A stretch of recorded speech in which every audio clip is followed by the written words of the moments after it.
Buenos días.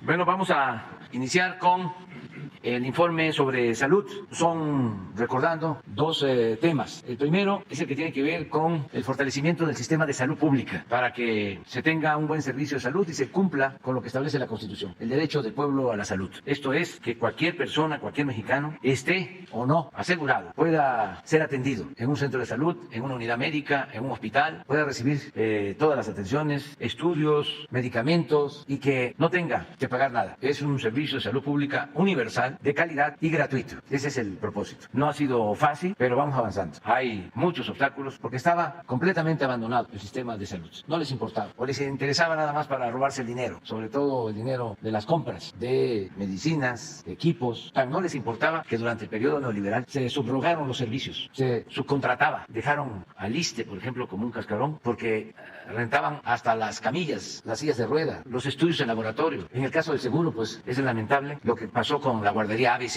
En vez de que el seguro manejara las guarderías, las privatizaron. Y por eso esas desgracias. Son los saldos de la política neoliberal en salud. Y tampoco olvidar cómo rechazaban a los jóvenes que querían estudiar medicina con la mentira de que no pasaban el examen de admisión. Si presentaban examen de admisión 100, entraban 10. Cuando yo vine a estudiar a la Ciudad de México, viví en la casa del estudiante tabasqueño y presentamos examen. Éramos como 80 aquí en la calle de Violeta, en la colonia Guerrero. Estábamos esperando todos que llegaran los resultados. Y me acuerdo bien de que al que le llegaba un sobre grueso, pues eran los papeles, es decir, para atrás. No pasaba. De que le llegaba un telegrama, un aviso, un papelito, era ya pasar a pagar una cantidad mínima en la UNAM. Pero en ese entonces, de cada 10, ingresaban 9. Y en el periodo neoliberal se invirtieron las cosas. De cada 10, ingresaba 1. Yo me acuerdo de mi cuenta de la Facultad de Ciencia Política, 7370-24-6-5, para los que andan investigando. Se las facilito. ¿Cuál fue la consecuencia de la privatización en la educación, en la salud? Pues que ahora no tenemos médicos, los médicos que necesita el país. Sobre todo no tenemos especialistas. Todo esto por el daño que causó la política neoliberal, porque se piensa que nada más tuvo que ver con lo económico. No. Saquearon al país, trasladaron lo que era público a particulares y además abandonaron la educación, abandonaron la salud, abandonaron el bienestar del pueblo y muchas otras cosas. Todos esos obstáculos son los que estamos enfrentando ahora, pero vamos avanzando y el compromiso es que el año próximo tengamos un sistema de salud como lo merece nuestro pueblo. Entonces esa es la primera parte de la exposición y lo segundo es la pandemia, de cómo va. La pandemia afortunadamente ha dejado de hacer daño o tanto daño como hizo, pero hay que seguir dándole seguimiento y por eso se va a informar. Son los dos temas. Empezamos con el doctor. Muchas gracias, señor presidente. Muy buenos días a todas y todos ustedes. Bajo el claro marco que señaló el señor presidente, en el pulso de la salud, hoy el maestro Zoé Robledo les presentará los avances del Plan de Salud para el Bienestar. Y debido a que aún no contamos con los médicos especialistas que necesitamos para poder transformar el sistema de salud, empezará con la estrategia de reclutamiento y contratación de médicos especialistas, pero también así como de los médicos generales y personal de enfermería. También informará de los avances generales en Nayarit, Tlaxcala, en Colima, Baja California Sur y Sonora. A continuación de él estará el doctor Hugo López-Gatell, quien es, como ya se señala por el presidente, comunicará el informe técnico de la pandemia al cumplirse 13 semanas de continuo descenso. Muchas gracias. Con su permiso, señor presidente, muy buenos días a todas y a todos. Sin lugar a dudas, como lo ha dicho el presidente López Obrador, para hablar de los saldos de la política neoliberal en materia de salud hay que hablar de la formación de médicos especialistas. ¿Por qué no tenemos el suficiente número de médicos, de médicas especialistas en las instituciones públicas que forman parte del sistema nacional? Si podemos pasar la siguiente. Este déficit tiene que ver con una decisión que se tomó hace por lo menos 30 años, en la que los gobiernos neoliberales pues hoy no se quieren hacer cargo de esa decisión, pero ahí están los resultados. Se rechazaba a cerca del 80% de los estudiantes de medicina que intentaban ingresar a una especialidad, a una residencia, a través del examen nacional de residencias médicas. Es decir, se formaban menos médicos que los que el propio sistema nacional de salud iba a necesitar. El problema nunca fue falta de talento. El ENARM, el examen, se había convertido en una suerte de filtro que favorecía la mercantilización de los servicios de salud, se generaban menos especialistas, había menos capacidad de las instituciones para atender y eso expulsaba a los usuarios de los sistemas de salud, particularmente solamente a los que no tienen seguridad social, a servicios privados, al costo de bolsillo. Si lo vemos aquí, durante los últimos años, el nivel de rechazo que había alcanzaba esos niveles, arriba entre el 80 y el 70% de rechazo. Esa tendencia nos tenía en 2020 con 0.9 especialistas por cada 1,000 habitantes, pero la tendencia, hubiéramos llegado de no haber hecho nada, pues a tener solamente un especialista por cada 1,000 habitantes, que es claramente insuficiente y poco significativo. A partir de 2019 y en 2020 se empezaron a abrir más becas en las instituciones públicas. Pasamos de 9,480 en 2019 a 19,263 becas para 2021 y a 20,000 en 2022. Más becas en residencias significan no solamente más recursos destinados a la formación de médicos, sino también más sedes, más infraestructura, más espacios para el estudio, el descanso y el trabajo de los propios médicos residentes, que se forman además en las instituciones públicas, la gran mayoría de ellos. Su título es de alguna universidad pública o privada, pero el diploma lo dan las instituciones públicas porque ahí es en donde cursan esta etapa. Sin embargo, a pesar de que ya se ha duplicado el número de becas, pues la formación lleva su tiempo. Será hasta 2023 que empecemos a tener a las primeras generaciones de varias especialidades que ya se formaron a partir de este crecimiento, pero la salud no puede esperar, la atención médica que necesitan los mexicanos no puede esperar, y por eso es que hemos echado a andar diferentes estrategias para el reclutamiento tanto de médicos nacionales como extranjeros. Y el día de hoy les queremos presentar esta convocatoria internacional de médicos especialistas que lanzamos el día de hoy, en el primer minuto del 12 de octubre, para cubrir 249 vacantes en 43 especialidades en 54 hospitales del país, que están en 13 entidades. Es una convocatoria internacional, es decir, esta la estamos lanzando para médicos, médicas especialistas de otras partes del mundo que estén interesados en venir a México a trabajar en un periodo de un año en estos lugares.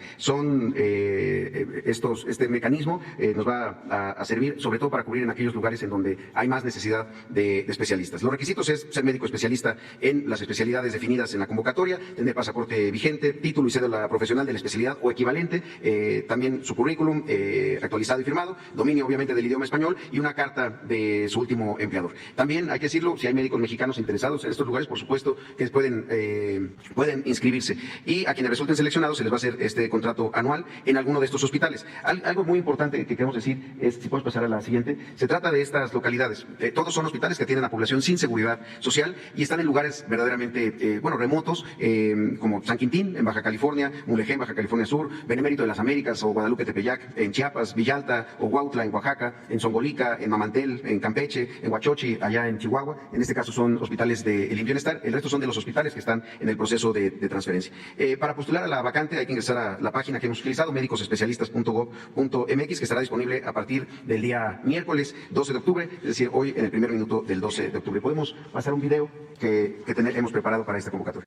Para garantizar que la salud sea un derecho y nunca más un privilegio, el Gobierno de México, a través del Instituto Mexicano del Seguro Social, lanza la Convocatoria Internacional 2022, dirigida a médicos y médicas, especialistas de países hermanos, interesados en trabajar en México. Esta es una oportunidad de hacer historia y participar en el proceso de transformación del sistema de salud mexicano, que busca llevar atención médica especializada a los lugares donde más se necesita. México, su gente y su cultura te esperan. A partir del primer minuto del 12 de octubre, los interesados podrán ingresar al micrositio www.medicosespecialistas.gov.mx para inscribirse y obtener el folio de participación. El folio de participación expresa la solicitud formal de trabajar en los Estados Unidos mexicanos en una plaza de las 43 especialidades médicas ofertadas por el IMSS. La convocatoria y demás requisitos estarán disponibles en las plataformas digitales del IMSS y de la Secretaría de Relaciones Exteriores, así como en las oficinas de la Embajada de México en tu país. Es importante saber que para este proceso, todos los trámites migratorios serán gestionados por el Gobierno de México. Con el IMSS Bienestar, la salud es un derecho. Gracias. Solamente para concluir, hay algunos datos. Cuando se completa la inscripción, el Instituto Mexicano de Seguro Social va a estudiar las equivalencias de cada una de las especialidades. A partir de eso, los perfiles van a ser evaluados por un comité de expertas y expertos del propio instituto, y a los seleccionados, como se ha mencionado, se les brindará apoyo para gestionar todos los trámites migratorios, una cita en la embajada o consulado más cercano en el país de origen, con el objeto de realizar todos estos trámites. Agradecemos mucho a la Cancillería, al canciller Marcelo Ebrard, a la embajadora Carmen Moreno Toscano, con quien estamos trabajando esta vinculación para la difusión de la convocatoria en cada país, país a través de las embajadas y los consulados que tenemos en todo el mundo.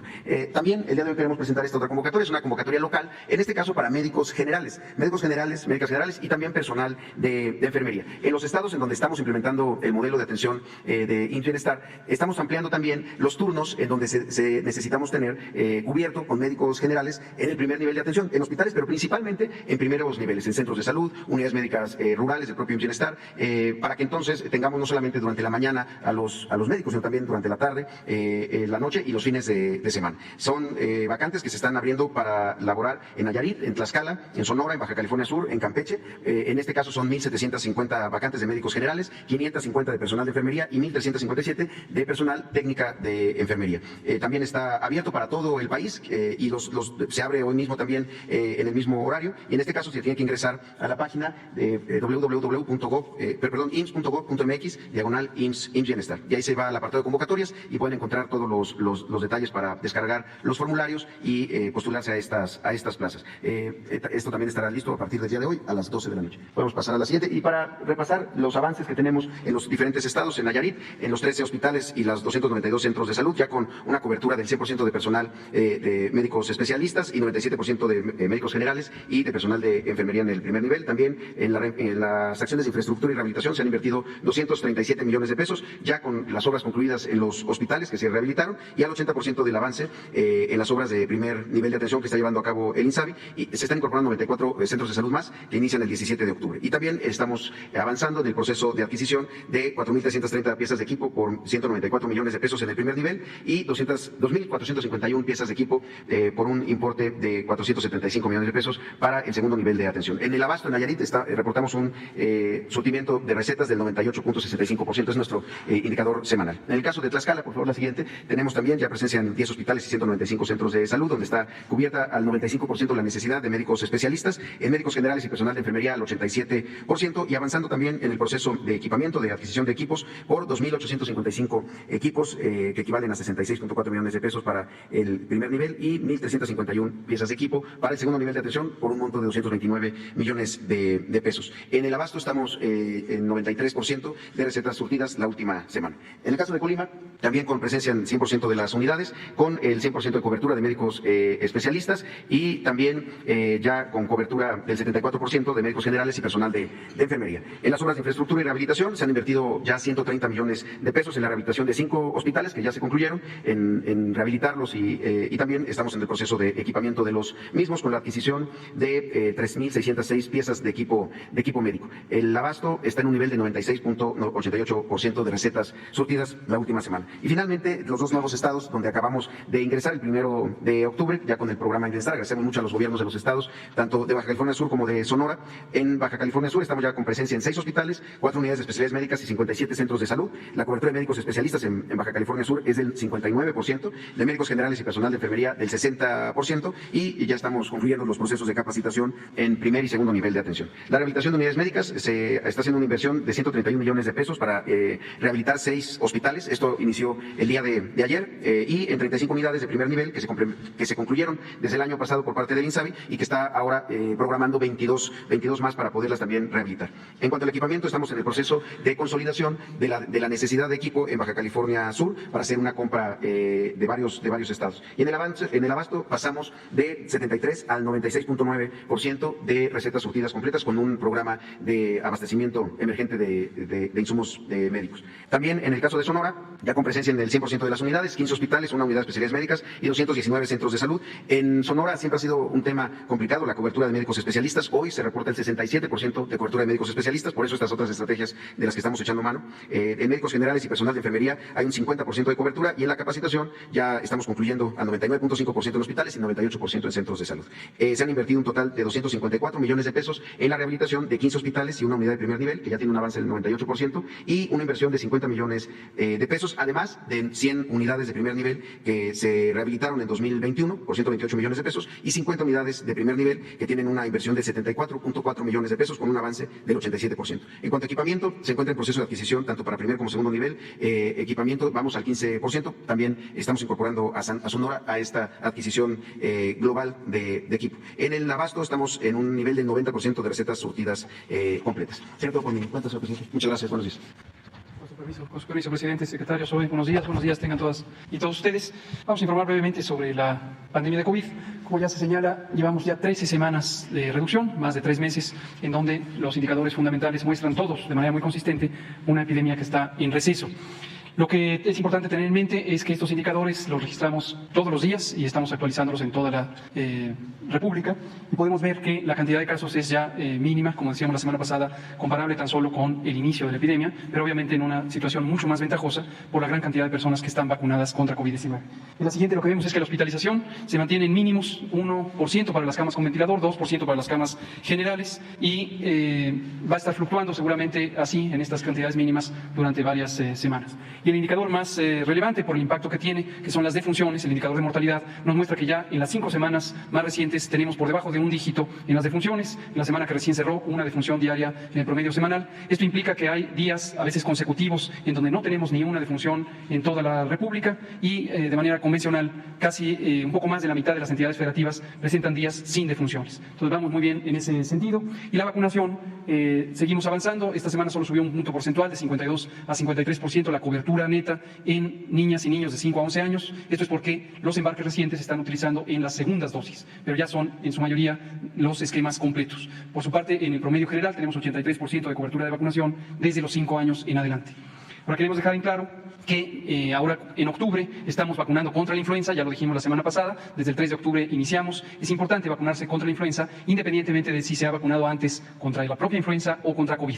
La vacuna contra la influenza no es de carácter universal, se usa prioritariamente en personas de 60 años de edad en adelante, o niñas y niños de 5 años o de 6 meses hasta 5 años de edad, y también personas que tienen enfermedades crónicas, tales como diabetes, enfermedad cardiovascular, enfermedad pulmonar crónica, incluida el asma, y también personas que tienen inmunosupresión por cualquier razón. Entre más rápido se vacunen, mayor será el periodo de protección, porque la temporada de influenza empieza generalmente a mediados de octubre y termina hasta marzo del siguiente año. Entonces, entre más rápido acudan a los centros de vacunación, más rápido quedarán protegidos para toda la temporada invernal, y desde luego la vacuna está ya disponible en todos los centros de salud.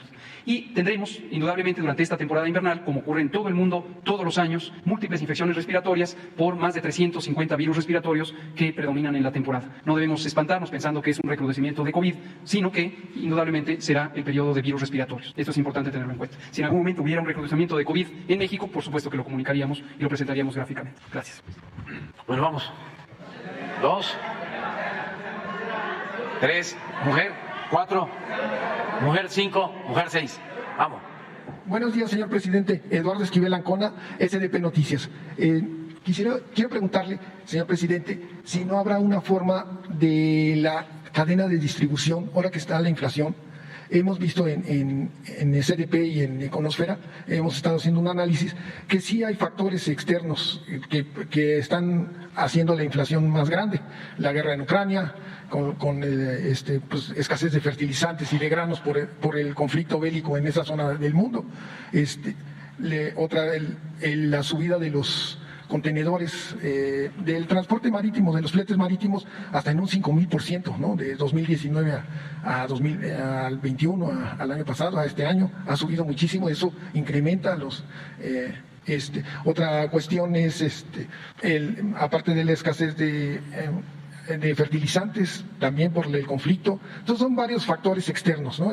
El cambio climático que ha hecho sequías y entonces no hay buena producción, pero internamente también tenemos una cadena de distribución que nos afecta mucho en la inflación, y esto es interno. O sea, no es posible que en un análisis que se hizo, si se compra la papa, la cebolla blanca, se adquirió el mes pasado a los productores en 13.3 pesos, 13.30 por kilogramo.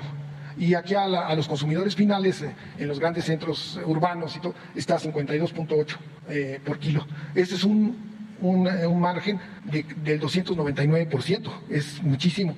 Y esta cadena está funcionando mal porque es algo que nos dejaron los neoliberales. Esta cadena están los acaparadores de las siembras, están los monopolios que acaparan también y el crimen organizado también está haciendo sus efectos, porque hay cobro de cuotas a los productores en limón en Michoacán, a los comercializadores al menudeo en Guerrero del pollo, les cobran cuotas y entonces se ha bajado mucho la incidencia de asaltos en las carreteras por la Guardia Nacional, pero no ha sido suficiente porque ese costo lo sigamos pagando. Y más que todo los intermediarios, ¿no? Los intermediarios que compran, acaparan el producto y lo venden mucho más caro, lo transportan, son monopolios del transporte, los monopolios como, por ejemplo, el pan de caja, ¿no? La empresa que tiene el monopolio del pan de caja, pues tiene que acaparar trigo para producir todo el pan de caja que necesita. Entonces, eso es una distorsión al mercado y tiene inclusive que ver con las cuotas de importación. Entonces, ¿qué podría hacer el gobierno de la Cuarta Transformación para solucionar y llevar la producción de los pequeños, aparte de los precios de garantía, que el productor que se reduzca la intermediación y que lleguen del campo a las ciudades, a los centros urbanos con menos intermediación y que tengan mejor precio los productos de la canasta básica, sobre todo?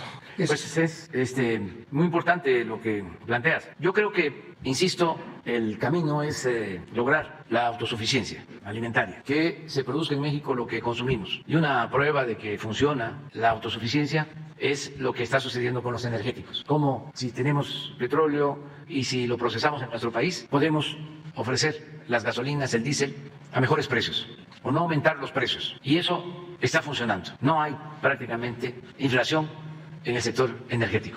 Nos pega la inflación en alimentos y tiene que ver fundamentalmente con importaciones, con este desajuste en las cadenas de producción que se ha originado por la pandemia y la guerra, aumentos en los precios de insumos básicos. Volvemos a lo mismo, si no somos autosuficientes como lo fuimos en un tiempo, antes del neoliberalismo, en fertilizante, pues tenemos que comprar el fertilizante.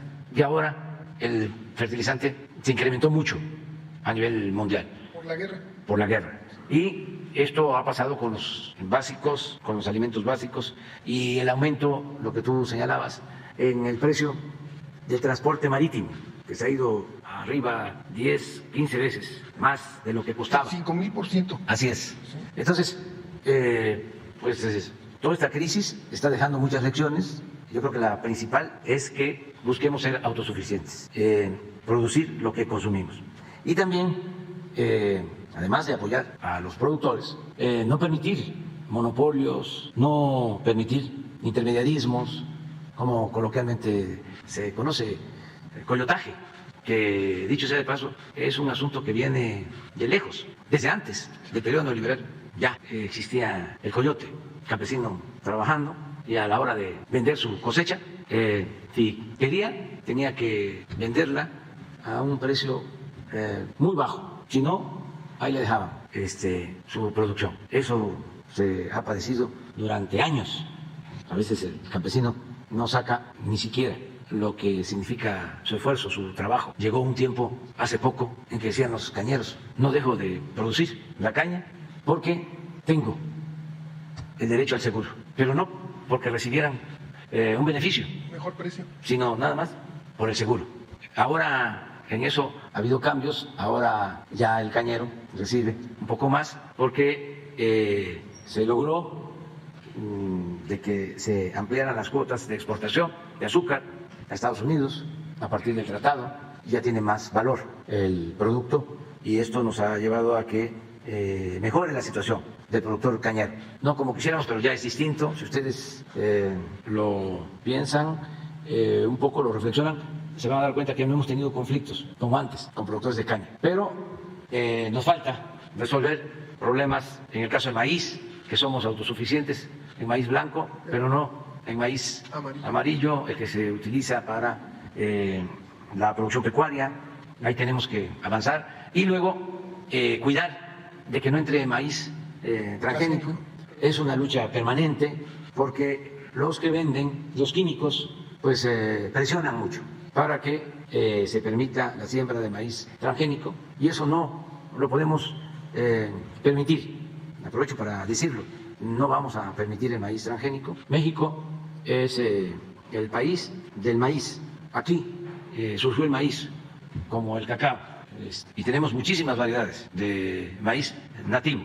Y lo que tenemos que hacer es mejorar esas variedades y no optar por importar maíz transgénico. No sabemos los efectos, los daños que se ocasionan a la salud. Y no se trata de solo lo mercantil, el comercio, no. La salud de nuestro pueblo, cuidar la salud de nuestro pueblo. Entonces, en eso estamos impulsando la producción de maíz blanco.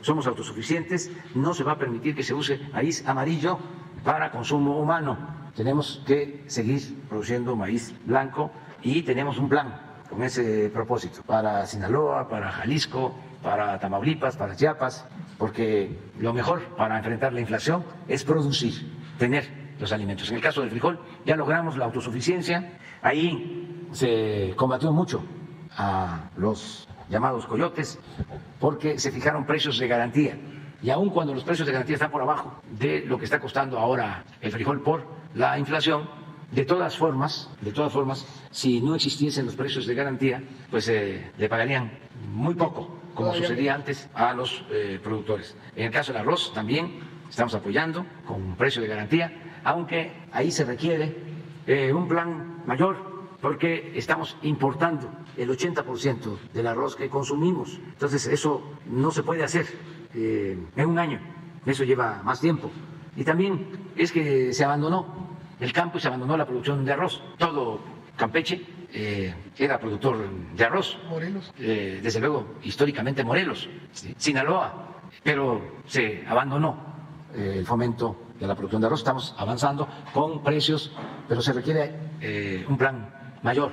En estos casos, lo que se propone es que podamos abrir el mercado, que no haya aranceles para comprar el arroz en donde se pueda adquirir más barato, que no haya aranceles, que no haya trabas, que no haya burocracia para proteger a los que producen en nuestro país. Desde luego, hay que apoyar la producción en México, ya lo dije, pero en temporadas de inflación hay que ofrecer alimentos baratos y eso es lo que se está ahora haciendo con la carne. Ayer se habló del tema. Si tenemos posibilidad de conseguir carne barata en Argentina, en Uruguay, en otras partes, lo podemos hacer. Porque se hablaba de que por cuestiones sanitarias no se podía comprar la carne de Argentina y yo ponía el ejemplo de Guatemala, de cómo desde hace 30 años se está entrando ganado en pie y cuál es la diferencia sobre la sanidad animal aplicada en Guatemala que la aplicada en Argentina. Si el principal producto de exportación de Argentina es la carne que venden en China, pero venden carne a Estados Unidos. ¿Por qué nosotros no compramos carne argentina? Y lo mismo con el pollo. Hay aranceles, espero que ya los hayan quitado, porque esa es la instrucción. Sin embargo, habían resistencias. No podemos comprar en Brasil pollo o carne de cerdo, que no somos autosuficientes, por proteger a ciertos productores, grandes productores en México. ¿Sí? Entonces, todo eso se está terminando, por eso hay un poco de inconformidad, pero yo espero que entiendan que lo primero es que la gente pueda comprar sus alimentos a precios justos y que nadie abuse. Entonces, en eso estamos. En una segunda pregunta, nada más un dato del campo al consumidor final. El plátano tabasco de su tierra se adquiere en un precio muy bajo y en el consumidor final lo adquiere 13% más caro de lo que es, con un margen muy grande. Bueno, en una segunda pregunta a ver, en eso te voy a dar una respuesta sobre eso, para que vean de que no es política de apertura a tabla rasa, ¿no? Así sin límites estratégicos de ninguna índole. No hemos podido firmar el acuerdo de libre comercio con Ecuador porque nos están pidiendo que quitemos aranceles en plátano y en camarón. Entonces, no es dejar desamparado a los productores nacionales, es ir viendo en qué sí, en qué no. Y esto pues aprovecho para transmitirlo a mis paisanos de Chiapas, de Tabasco, de Veracruz, de San Rafael, que producen plátano, y a los que capturan camarón en Sinaloa. Entonces, decirles que estamos pendientes, pero hay alimentos donde sí tenemos necesidad de importar, de abrir. El trigo. Por ejemplo, el trigo, hablaba yo del arroz, hablaba yo del pollo. El sorgo. Sí, sorgo, el huevo. O sea, estamos hablando en el caso del huevo de una proteína barata que ayuda mucho a el consumo de la mayoría de nuestro pueblo. Entonces, eso lo tenemos que cuidar. La sardina, el atún, que son proteínas relativamente baratas, las tenemos. En este caso sí los atuneros nos están ayudando. Y la tortilla, que es básica. Me decía un tortillero que el ideal era $1, un dólar y, pero me hablaba de otra, $1, tortilla, falta un factor, ahora me acuerdo, pero el equivalente. Sí, y le decía yo de que no, porque pues ya el dólar está abajo de 20 pesos, la tortilla no, en algunos lugares. Entonces, pero estoy tratando de acordarme de lo otro que es el equivalente. Entonces, ya sé, gasolina. Dice, $1 la gasolina, $1 la tortilla y $1, ¿qué dije? La gasolina. Sí, gasolina, no, es gasolina, tortilla, no, ya me voy a acordar, sí, no, tampoco frijol, no, pero ya me voy a acordar ahora, es que ya ven el COVID largo, tiene el efecto de que se acuerda uno de cosas muy pasadas. Sí, de atrás y luego lo más reciente se olvida. En una segunda pregunta, señor presidente, ¿qué podría hacer su gobierno con la economía informal, los trabajadores que están en la informalidad? Esta es una herencia clavada del neoliberalismo, porque los datos de la población económicamente activa en los años 70, solo el 10% estaba en la informalidad.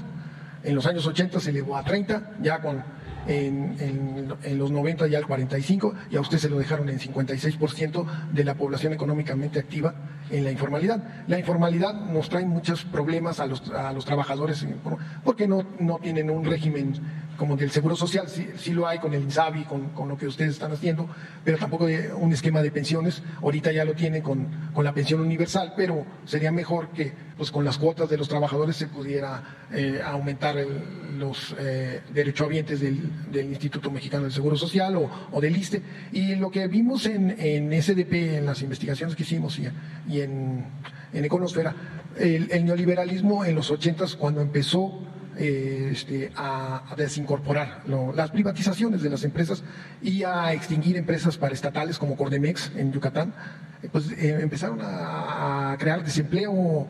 Ese es por un lado. Por otro, se empezó a concentrar en los monopolios. Las pequeñas y medianas empresas ya no tenían oportunidad de entrar al mercado, muchas desaparecían, producto de esta política neoliberal y una política también de bajos salarios, que a veces a la gente le convenía más trabajar en la informalidad que en el sector formal de la economía. Un dato que es así apabullante de la poca productividad que tienen los trabajadores que están en la informalidad nos los da que de cada 100 pesos del Producto Interno Bruto del país, el 78 pesos lo aportan los que están en la economía formal y solo 22 la economía informal, pero el 56% de la gente está en la economía informal y solo el 44% está en la formalidad. Todo el 44% de los que están en la economía formal aportan 78 pesos. Entonces, y al Estado, pues hay esta informalidad, pues es menos impuestos sobre ICR, porque sí, al consumo sí pagan, todos pagamos al consumo, sí pagamos todos impuestos, ¿no? Pero al ICR hay empresas familiares que nos incorporan. El año pasado se hizo el régimen de simplificado de confianza, ustedes lo aportaron. ¿Por qué no relanzarlo esto y que sea más, decirle a la gente que pueden incorporarse al Seguro Social y tener varias cosas? Entonces no sé qué planes tengan para acabar con ese legado nefasto del neoliberalismo. Sí, bueno, ya me acordé de las tres cosas. Sí, gasolina, dice $1, dólar por peso, 20 pesos por dólar aproximado. La gasolina, 20 pesos por dólar y 20 pesos tortilla, kilo. Los tres. Mantener ahí los equilibrios, pero ahora el peso está abajo de 20. Entonces tiene que bajar la tortilla y tiene que bajar la gasolina. Mira, lo que sucedió durante el periodo neoliberal pues es que no se impulsó la economía formal lo suficiente porque se abandonó la actividad productiva en general.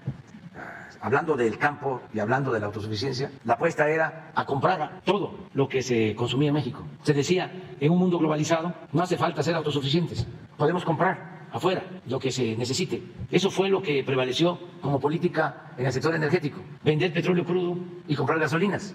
Y lo mismo en el caso de los alimentos. Y lo mismo en la industria, en la manufactura, en todo.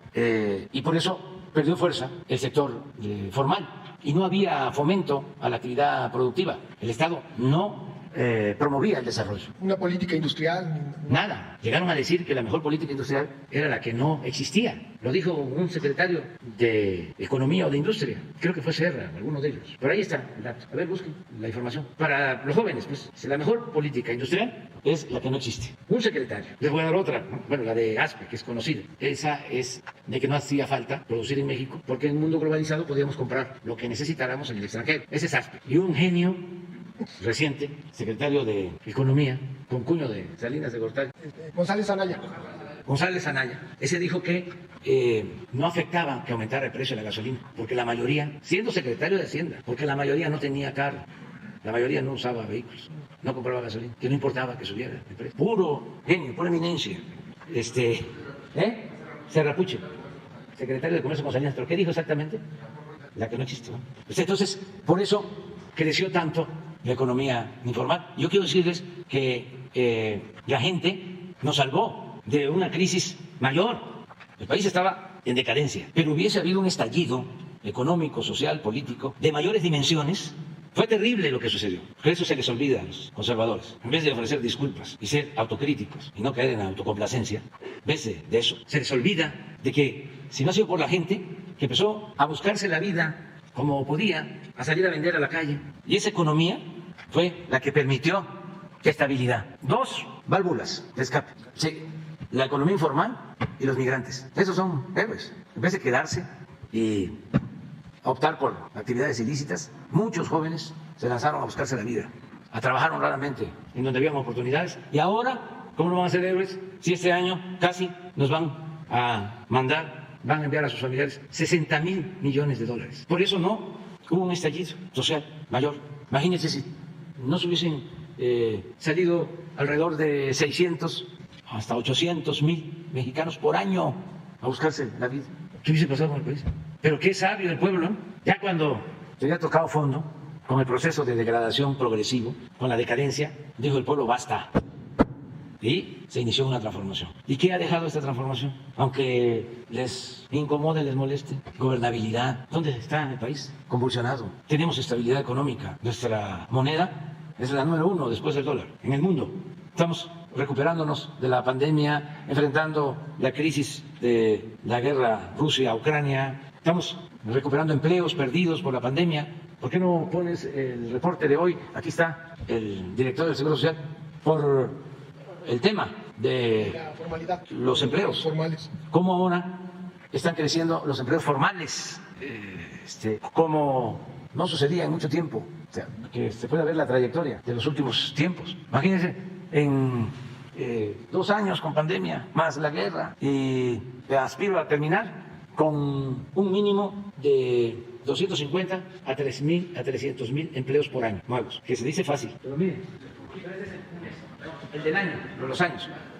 Esto es muy importante. Entonces, si hay opciones, mire esto, aquí entramos, aquí estamos antes de la pandemia, 20,614,000 empleos o trabajadores inscritos al Seguro Social, y se nos cayó así. Y empezamos la recuperación, y aquí ya llegamos, en octubre del 21, a 20,768. Se superó el nivel previo a la pandemia, y empezamos a subir, bajábamos aquí, miren, 21,459.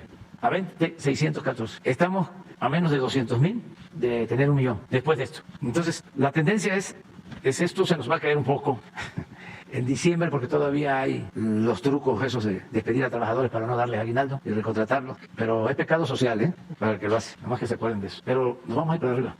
La economía está creciendo y están creciendo los empleos. Y hay algo que también es muy importante, muy importante. Hay una mejor distribución del ingreso, de la riqueza, porque no es nada más crecimiento, sino distribución.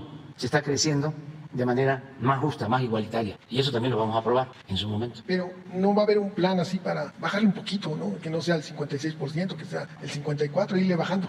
Vamos a seguir. Es que tenemos muchas oportunidades para que siga llegando inversión extranjera. Muchas. Está creciendo la inversión extranjera, cada vez más. También récord. Nunca había llegado tanta inversión extranjera. Y luego se ha impulsado también mucho la inversión pública. Imagínense, estuve el fin de semana revisando refinerías, como 40.000 empleos, solo en refinerías, hasta ahora. Pero va a llegar a 50.000 empleos. El Tren Maya va a demandar como 200.000 empleos adicionales y sobre todo la inversión extranjera que va a continuar llegando. Va a crecer, lo anticipo, mucho, mucho, como nunca. Va a ser histórico el turismo. Ahí tenemos muchas posibilidades de crecer. Entonces, todo esto significa formalidad. El tren transísmico, las aduanas y muchas obras más que están en proceso. Entonces, sí que es empleo formal porque no puede trabajar una empresa que tenga un contrato con el gobierno si no tiene a sus trabajadores inscritos con seguridad social, es decir, si no son trabajadores formales. Pero sí, tienes razón, creció muchísimo la economía informal, pero al mismo tiempo fue una bendición, porque fue la forma en que la gente resistió y los migrantes, que nos ayudó muchísimo. Si no hubiese habido un estallido social. Es más, no exagero, no les va a gustar a mis adversarios conservadores, pero si no se hubiese dado el cambio, si hubiese seguido lo mismo, el país estaría hundido, pero no solo con mayor crisis económica y de bienestar social, sino con muchos conflictos. Se enojan algunos, que ¿por qué se dan las becas? Que los muchachos utilizan el dinero para tomar sus caguamas, que son unos flojos, ninis, que ¿por qué se ayuda a los campesinos flojos con el Sembrando Vida? No saben, primero, que el pueblo de México es muy trabajador. Eso no lo aceptan, porque tienen una mentalidad conservadora de hacendados porfiristas. Tienen la idea de que el pueblo es flojo y que si hay pobreza es porque la gente no trabaja. Y eso es completamente falso. Y el ejemplo mejor son los migrantes. ¿Cómo se van? Y hay oportunidades y nos envían 60.000 millones de dólares. Si el pueblo de México fuese flojo, indolente, no saldría adelante en ninguna parte. Pero esto es lo que piensa, concibe uno de los escritores más famosos de Letras Libres. Y así piensan muchos. Por eso no me arrepiento de haber dicho, de haber utilizado en el grito para recordar el no a la corrupción, el no al clasismo, el no al racismo. Hay muchos que ni siquiera son fifí, pero se sienten superiores y se enojan. No, tú eres aspiracionista, estás en la lista, ¿no? Pero todavía no te toca. Y he llegado a la conclusión de por qué tanto coraje, de dónde viene ese odio, si no se les perjudica en nada el racismo. Porque imagínense una formación clasista, racista, que de repente es cuestionada, que se piensa que si se llega a nivel de posgrado, de maestría, de doctorado, ya se es superior, es como un título nobiliario. No, eso no es necesariamente cultura, eso puede ser educación, pero no cultura. Y el sentirse superiores, estoy hablando de intelectuales, racistas, clasistas, ese es el coraje. ¿Cómo los nacos van a estar en el poder? Los chintos, como el pueblo, la chusma, así. Además hay expresiones de ese tipo y es mucha molestia, mucha molestia. El otro día estaba viendo un Twitter de Carmen Aristegui. Imagínense cómo decía un crítico ruso de literatura, Bielinski, criticando a Gogol, decía: no cabe duda que cuando una persona se entrega por entero a la mentira, pierde hasta la imaginación y el talento. Ya cuando se cae en la deshonestidad, se pierde imaginación, se pierde talento. Y eso se advierte, por ejemplo, en Vargas Llosa. Ya no vuelven a tener la creatividad de antes, porque ya se volvieron de la realeza y se han dedicado a defender causas contrarias a los pueblos. Ya está difícil que alguien lea algo de Vargas Llosa, un gran escritor. Ese libro, La fiesta del chivo, de primera. Es como El amor en los tiempos del cólera, de García Márquez, que todo el mundo habla de 100 años de soledad. Pero una vez le dije al Gabo, estábamos platicando, le digo: ¿quieres que te diga cuál es el libro que más me ha gustado que has escrito? Dice: yo te contesto, El amor en los tiempos del cólera.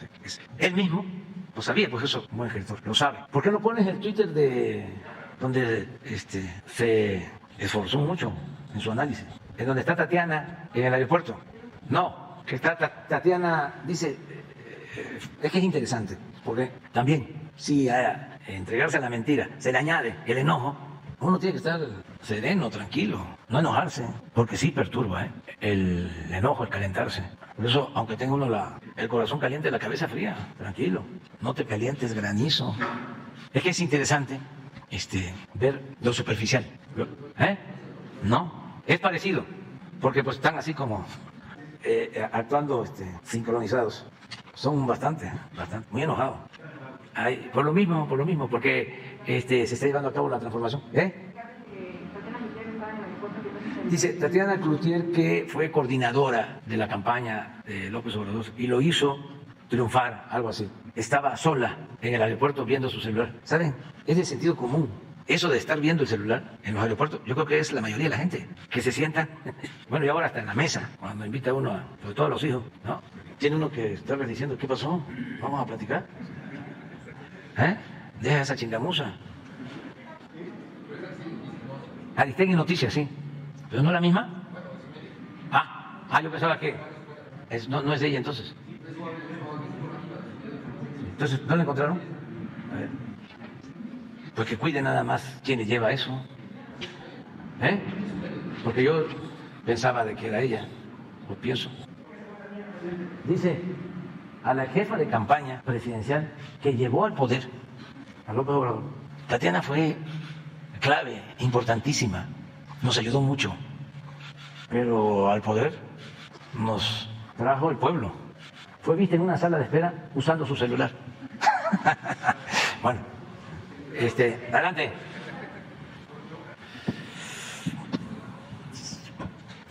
Muy buenos días a quienes nos ven y a quienes nos escuchan. Buenos días a los servidores públicos invitados.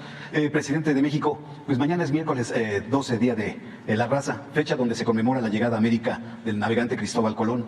En ese día se celebra por la mayor parte de los países hispanohablantes y de Estados Unidos la fecha.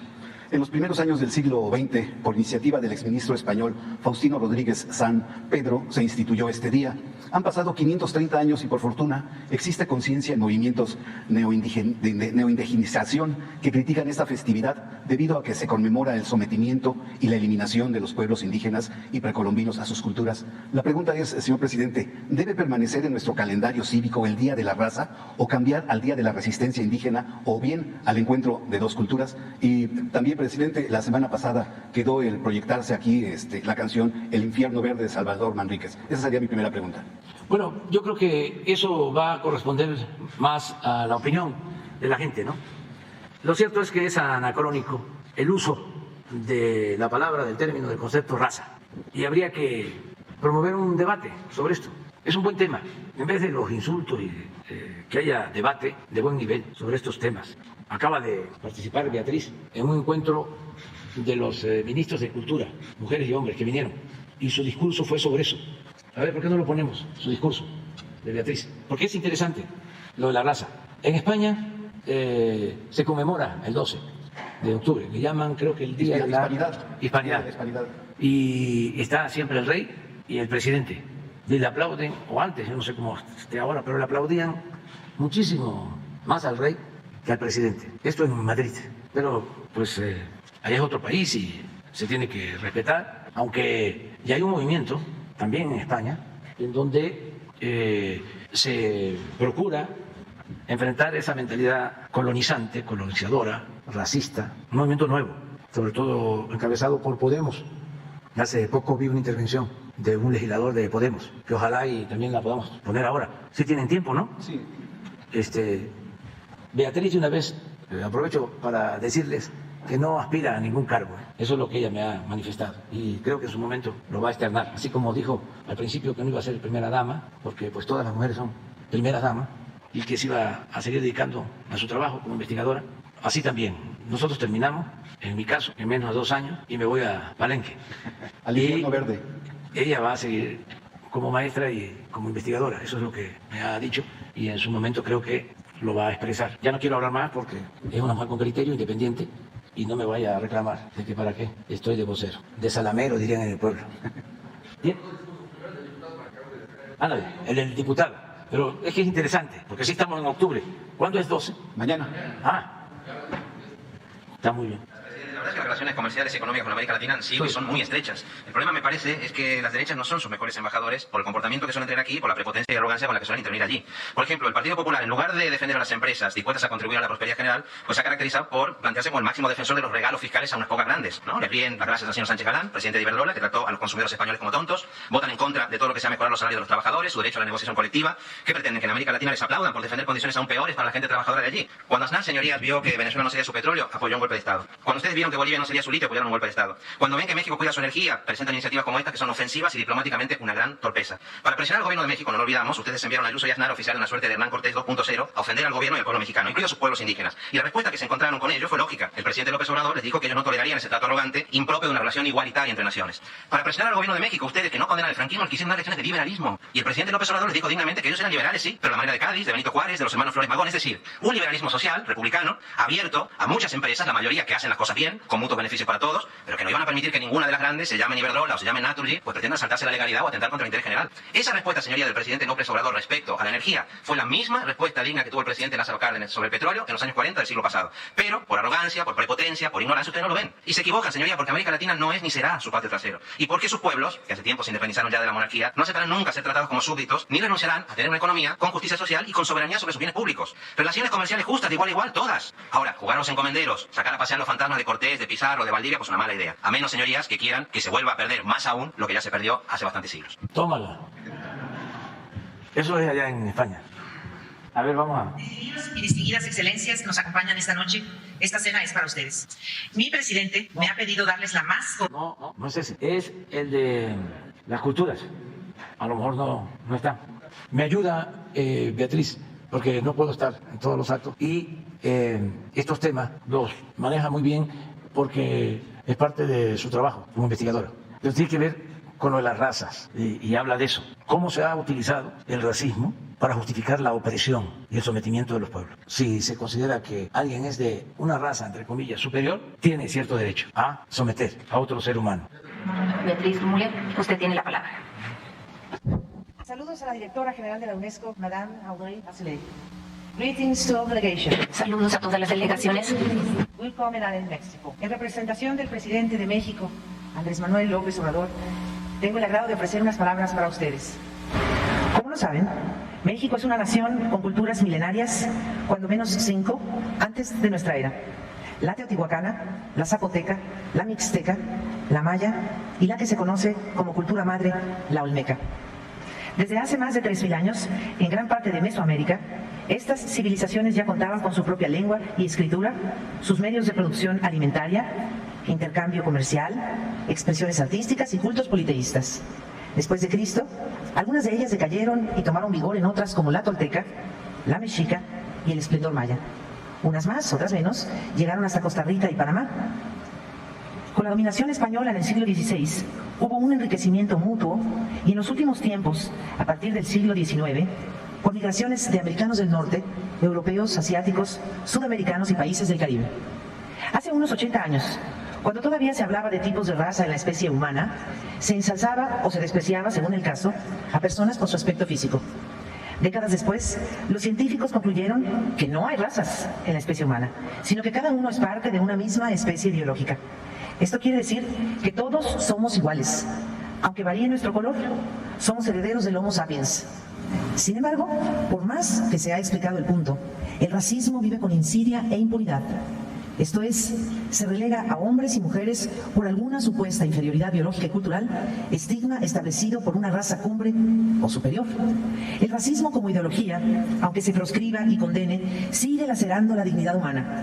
En nombre de la raza, los racistas menoscaban a quienes no representan el modelo de belleza física o de inteligencia de otros.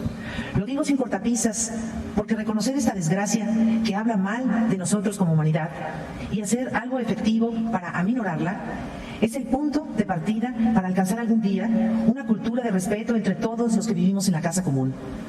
No es paréntesis anodino comenzar mi alocución con esta pandemia irracional que no hemos podido exterminar, porque precisamente las culturas más ancestrales son aquellas que a fuerza de resistir genocidios, esclavitud, desprecios y otras vergonzantes acciones en su contra, han sido quienes han tenido la más comprobada capacidad de sobrevivencia. México es prueba de ello. Cuenta cuento el siguiente episodio porque tengo la convicción de que no hay que temer a la historia. Al contrario, esta nos enseña qué somos y hemos sido y persuade hacia el porvenir. El casi total exterminio de los pueblos del Yaqui hace unos 30 años es evidencia de esa arbitraria política pública de reducir al indio a un ser humano inferior, para luego el superior arrogarse el derecho de dominarlo y, en síntesis, despojarlo de su voluntad, su dignidad, su familia, su territorio. Hace años tuve a la vista el resultado de un examen necrológico que publicó una revista francesa a finales del siglo XIX sobre un cráneo yaqui. Se concluía que, en efecto, la testa de ese joven presentaba una anomalía encefálica. El gobierno mexicano de entonces divulgó que la raza yaqui era biológicamente indomable y por ello quedaba justificado el hecho de someterla con más fuerza bélica. Bien saben unos cuantos historiadores que el de los yaquis fue el primer holocausto del siglo XX en el mundo, para vergüenza de los mexicanos. Dejo este ejemplo abreviado. Tengo claro que quienes desean aniquilar a las culturas ancestrales, en particular las culturas originarias de América, por el contrario, detienen, cancelan y atrofian el desarrollo de cualquier nación. Suponer que una cultura aborigen es involucionada pauperiza de cuerpo entero el alma de quien así lo juzga. Es racista. Al contrario, retrotrae el desarrollo de la humanidad, que no es homogénea ni hay pensamiento único. La misma especie biológica que todos somos es por antonomasia heterogénea. Y en el respaldo y respeto a esa variedad se halla el valor que todo ser humano de buena fe coloca en el peldaño más alto. Pero, ¿qué es cultura? A finales del siglo XIX occidental, por ejemplo, la palabra no se hallaba en los periódicos. Se conferenciaba sobre las bellas artes y muy en particular sobre la poesía, el teatro y la ópera. En México, algo sobre teatro de carpa y la comedia. En revistas y publicaciones europeas, la vestimenta y rituales, lenguas indígenas, entraban en el terreno de la antropología. Hoy también, pero con otra connotación. Y su exaltación iba orientada al descubrimiento de lo exótico, de África, de América. Si por exótico se entiende, abro comillas, que procede de un país o cultura lejanos y desconocidos, cierro comillas según el diccionario, no habría problema.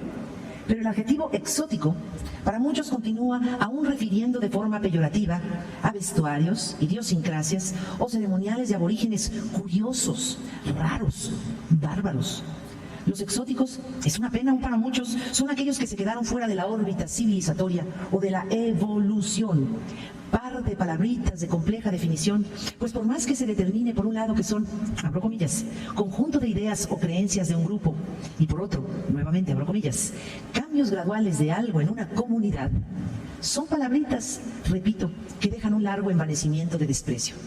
Cultura, hoy en día, según mi entender y propuesta, es todo aquello que nace en una comunidad o naciones, derivado del conocimiento, el temperamento, las tradiciones y las costumbres que tienen, crean o han heredado.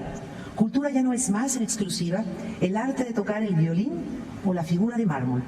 Cultura es el arte de crear en un tiempo y un espacio, y como ambos varían de manera inevitable, se tiene por cierto entonces que la cultura no es sin el hombre, sin la mujer, quienes también van cambiando. El racismo cultural, pienso, reduce a la creación y al arte en todas sus manifestaciones a modelos clasistas o elitistas que menoscaban a los que creen inferiores y a los cuales hay que hacerles entender que al agredir a otro se agreden a sí mismos, a la cultura universal, a la cultura histórica, a ese constructo en donde antiguos y presentes, cada uno ha contribuido con una parte. Admito lo utópico de mi propuesta, pero en el siglo XXI, si hemos de hablar de cultura, es imperativo admitir que nunca seremos idénticos, porque tampoco hay que todos pensemos igual. No hay un solo modelo a seguir. Es tan exótico para un aymara la Torre Eiffel, como para un parisino los tatuajes con henna que realizan las mujeres marroquíes. Por otro lado, debemos entender que la cultura ajena no se apropia con fines económicos, no se subasta, que el plagio es ilegal e inmoral, que los bienes patrimoniales de la humanidad son de todos y todos debemos protegerlos. Hay que apostar por descolonizar la cultura supremacista y promover en cambio una horizontalidad, porque no hay culturas superiores ni inferiores. Nuestro lema en México es: mi patrimonio no se vende. Nuestra prioridad, defender nuestro legado ancestral, cuidarlo, protegerlo y recuperar la memoria histórica nacional. de dónde venimos, qué somos y por tal, hacia dónde vamos. Enhorabuena por esta conferencia mundial. Aquí discutirán y emitirán lineamientos para políticas públicas en donde la cultura sea considerada un bien público mundial. Estoy segura de que entre todos podrán renovar la significación de la palabra cultura y en consecuencia proponer. La cultura es el poder de lo múltiple. Tiene en abono, casi en exclusiva hoy en día, la capacidad de unir. La cultura puede ser sinónimo de paz.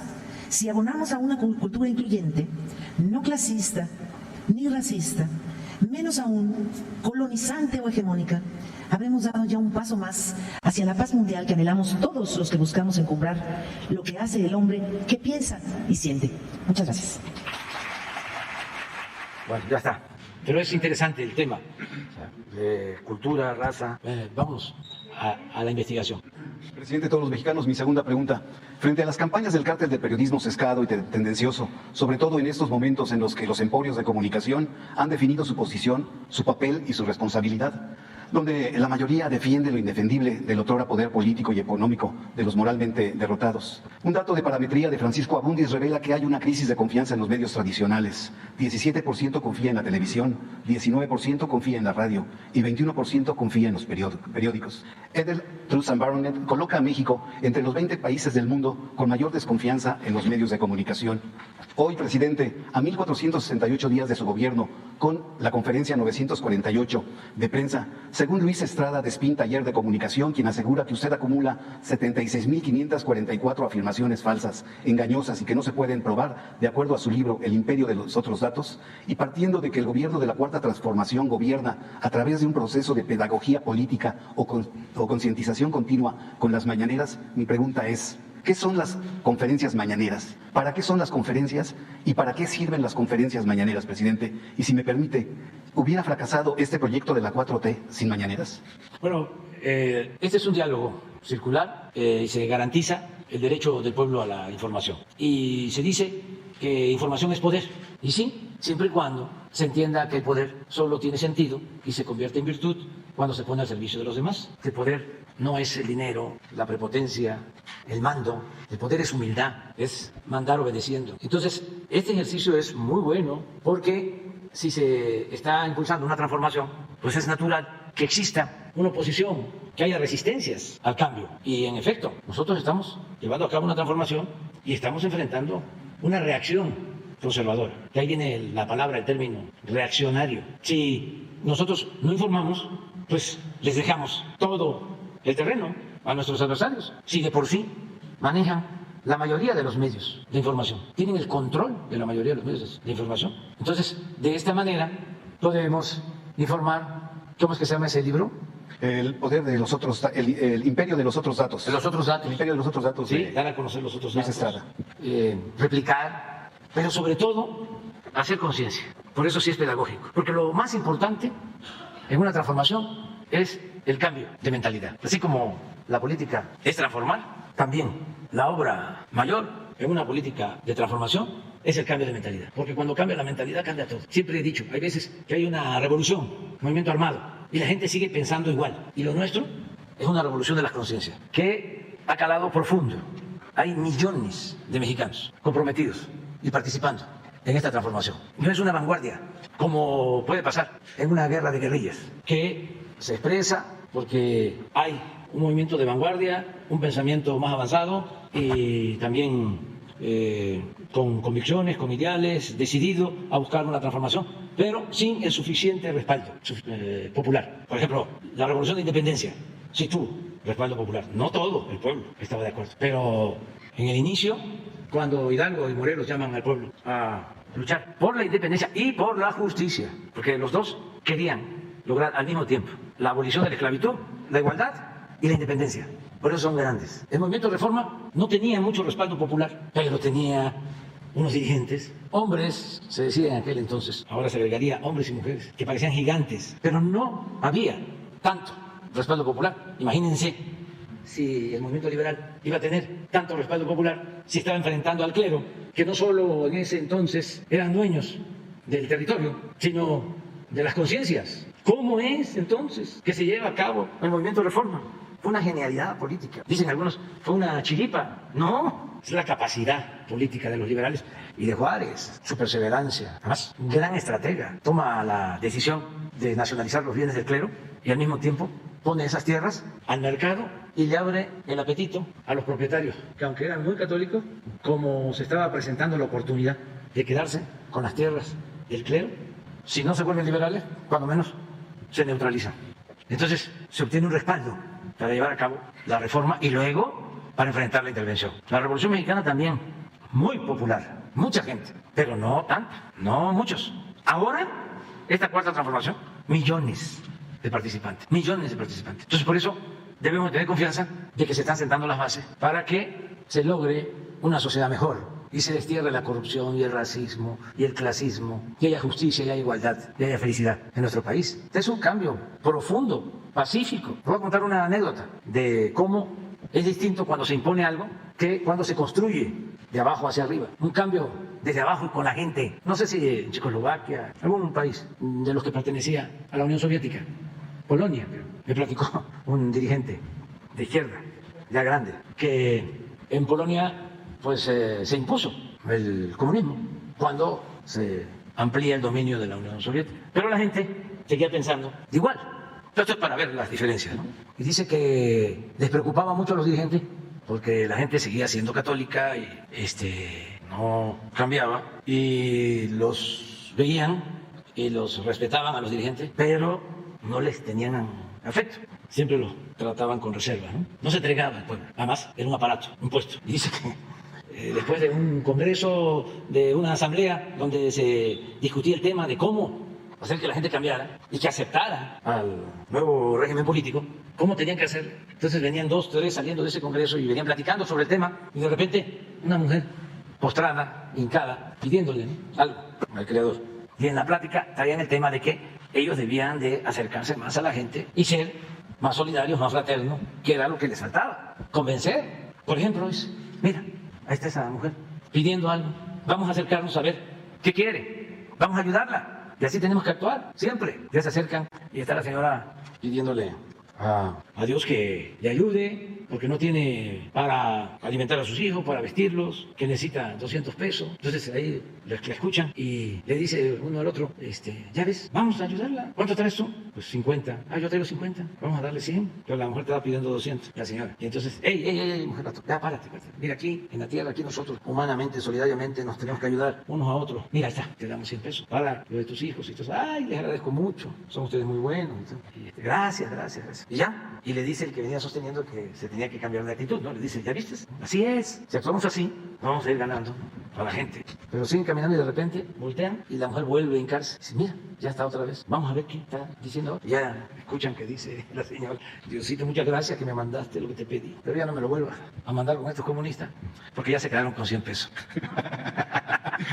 Bueno, pero les voy a contar otra para equilibrar rápido, porque si no me voy a quedar con un mal sabor. Una vez me tocó cenar con el obispo Méndez Arceo, extraordinario, de Cuernavaca, progresista, y estábamos platicando. Estaba el ingeniero Cárdenas, él y yo. Y yo estaba insistiendo en la organización. Eso ya por los años 90 del siglo pasado. Y es palabra del finado Méndez Arceo. Dice que sí, me contesta, ¿no? La organización es fundamental, importantísimo. Mira, una vez llegó alguien, dice, y se postró y se puso de rodilla y le fue a pedir a la Virgen que le ayudara porque no tenía para darle a comer a sus hijos. ¿Y qué crees que le contestó la Virgen? Organízate. Y ya le agregó otra palabra que no voy a repetir ahora. Eso me lo dijo don Sergio. Es muy importante, muy importante la organización del pueblo y fundamental, por lo que me preguntas, la revolución de las conciencias. Eso es más importante que las obras materiales que podamos dejar. Y yo estoy muy contento, muy satisfecho por eso. Ayer hablábamos de cómo ya en Estados Unidos ya están empezando a promover pastillas para resistir ante tóxicos nucleares. Y no dudo que tengan esa preocupación, pues también legítima, de que va a haber una guerra nuclear. Con todo respeto, los mexicanos, ¿ustedes creen que están pensando en eso? No. Somos culturas, pues, distintas. Y tiene mucho que ver el hecho de que estamos más blindados frente a los ataques y a la manipulación de los medios informativos. Es que es un bombardeo que influye. Por algo Goebbels decía de que una mentira que se repite muchas veces puede convertirse en verdad, y esas prácticas las siguen usando. Y la guerra es fundamentalmente propaganda, y ahora está la propaganda de buenos y de malos por todos lados.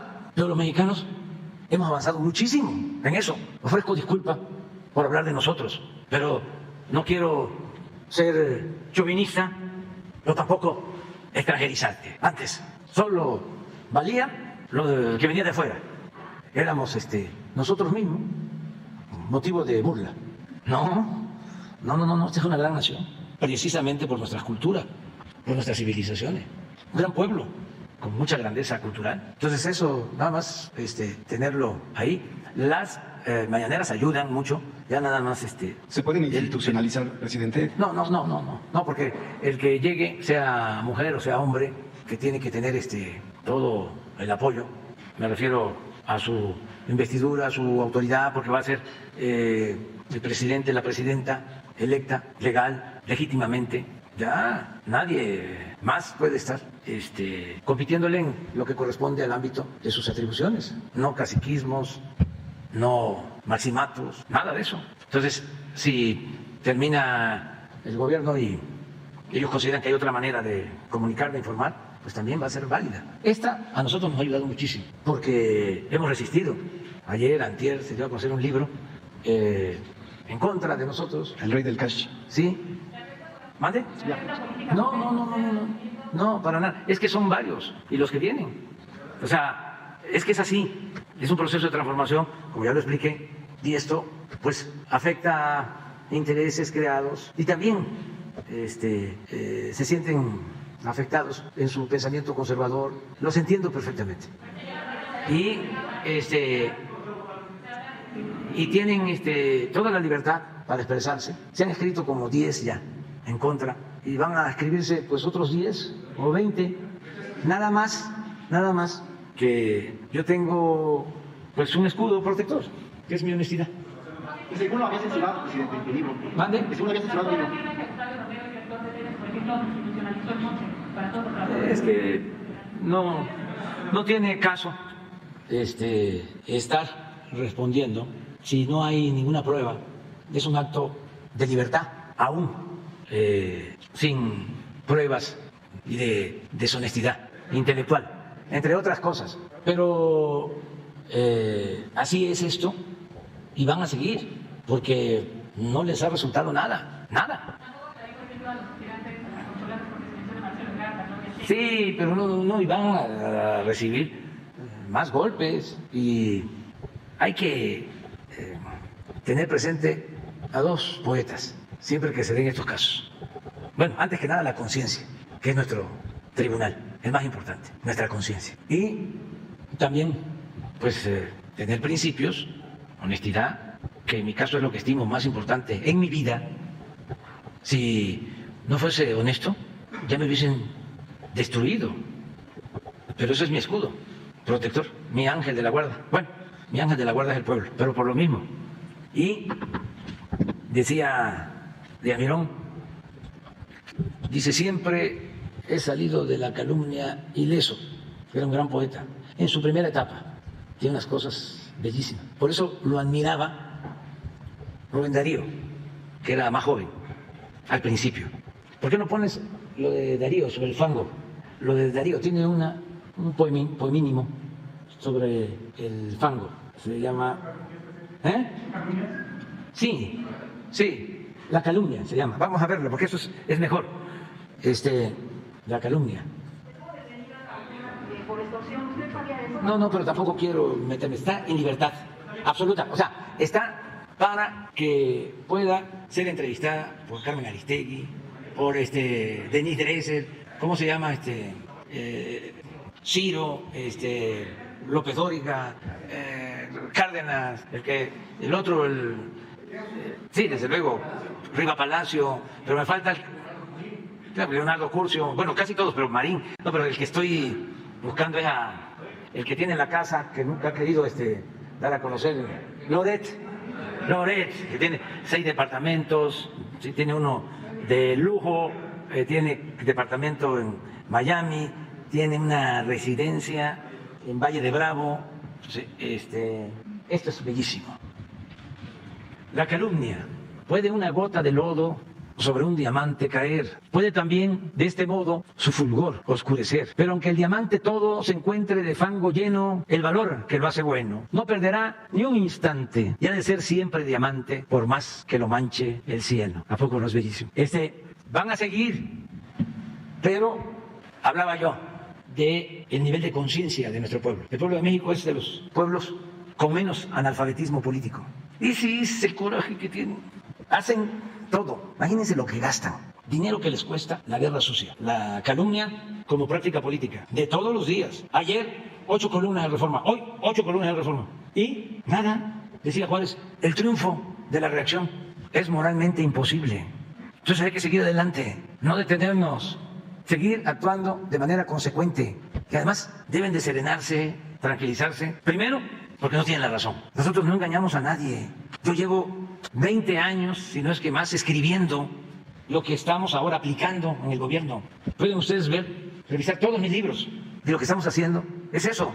Primero, no tienen la razón. Es una oposición conservadora, moralmente derrotada. Pero lo segundo, si no son autocríticos, si no tienen capacidad para rectificar y ahora sí cambiar su estrategia, pues no van a poder, van a continuar deteriorándose políticamente. Nosotros, tú me decías de los posibles candidatos nuestros, son 3 y puede ser que haya 2 más, 5, y está abierto, porque en su momento los que quieran inscribirse, pero hay 3 y pueden 2 más, Ricardo Monreal, ¿cómo se llama? Loroña, o sea, ¿sí? Pero ¿saben cuántos candidatos hay del bloque conservador? Estoy yo contando ayer, 38.